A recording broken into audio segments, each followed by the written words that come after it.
Mais aujourd'hui, par effet de ricochet, les nouvelles mesures fiscales risquent de mettre à mal les solutions d'hébergement depuis longtemps encouragées pour revitaliser le milieu rural, notamment les gîtes et chambres d'hôtes.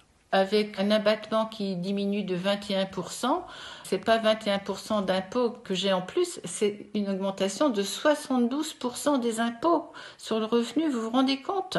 Sur la partie évidemment liée à cette activité. Et 72% d'augmentation aussi sur les prélèvements sociaux. Marie-Jo le martèle volontiers, le service qu'elle propose se distingue d'une location sans accueil en cœur de ville. Tous les jours, en préparant son petit déjeuner maison, elle vante la beauté de son territoire à ceux qui font étape chez elle.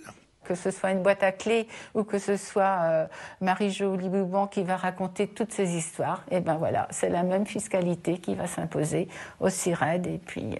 Et ça, c'est vraiment dommage. C'est vraiment dommage parce que les gens qui viennent ici, ils viennent vraiment chercher autre chose. Alors depuis des semaines, elle est en croisade pour que cette loi soit repensée. Elle interpelle élus locaux et parlementaires. Le député Éric Bothorel a pris la mesure de ce malaise fiscal qui pourrait très vite décourager de nombreux propriétaires de chambres d'hôtes. Oui, le prochain véhicule législatif qui sera capable de modifier ça, c'est un texte financier. Et donc ce sera soit le projet de loi de finances de cet automne, soit un projet de loi de finances rectificatif.